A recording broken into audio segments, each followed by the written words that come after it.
दिल्ली का एक सरकारी स्कूल जिसके अंदर एक सरकारी स्कूल की बात कर रहा हूँ मैं, जिसमें फ्रेंच, जर्मन, जापानीज, स्पेनिश और इसके अलावा इंग्लिश पढ़ाई जा रही है।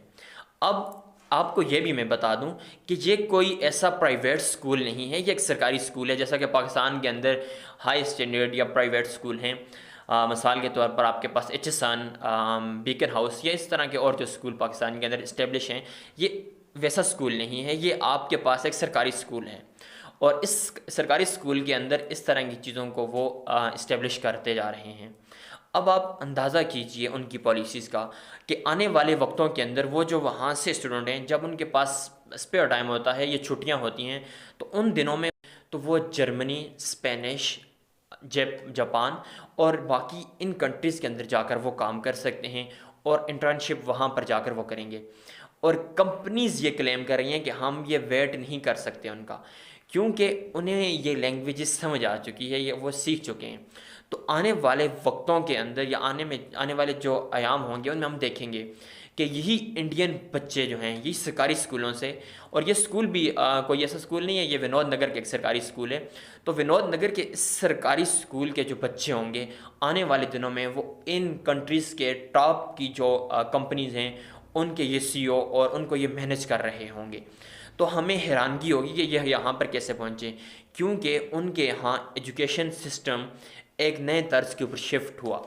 तभी हम देख रहे हैं कि आज के इस टाइम में वो आईटी के अंदर हमसे काफ़ी आगे निकल चुके हैं और आईटी के अंदर उनका एक बहुत बड़ा नाम है।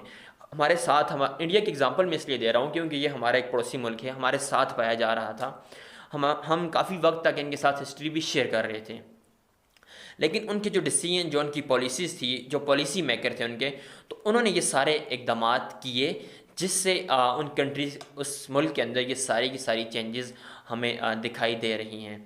तो एक तरफ हम अपने मुल्क की बात करें तो हमारे यहाँ पर जो नॉर्मल लैंग्वेजेस हैं, ये इंग्लिश है या उर्दू है, बच्चे इवन के वो भी ठीक तरीके से प्रोनाउंस नहीं कर सकते और उसको भी वो लेकर चलने के लिए तैयार नहीं है, और शायद हम खुद भी तैयार होने की कोशिश भी नहीं कर रहे। अब यही लैंग्वेजेस अगर हमारी कंट्रीज़ के अंदर प्रिवेल कर रही होती तो ये सारी अपॉर्चुनिटीज़ हमें भी मिल सकती थी, लेकिन हमने तो रट लगाई हुई है कि हम एक लैंग्वेज से आगे जाएंगे नहीं, हम इन चीज़ों को सीखेंगे नहीं। हम अपने जो रवायती अंदाज हैं, ट्रेडिशनल वे हैं, हम उसको चैलेंज करके आगे बढ़ने की ज़रूरत ही नहीं समझते।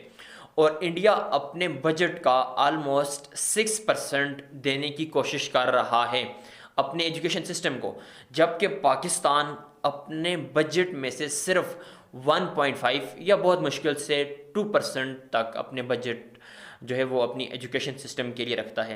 इसमें HEC, university, higher education, secondary, tertiary, primary, सारे के सारे जो एजुकेशन के सेक्टर हैं वो शामिल हैं। तो हम इस तरह की चीज़ें कर ही नहीं रहे, हमारी प्रायोरिटीज़ अभी तक नहीं सेट हो रही। जब हम सेट करेंगे तो उससे 40-50 साल के बाद जाकर हमें रिज़ल्ट मिलेंगे।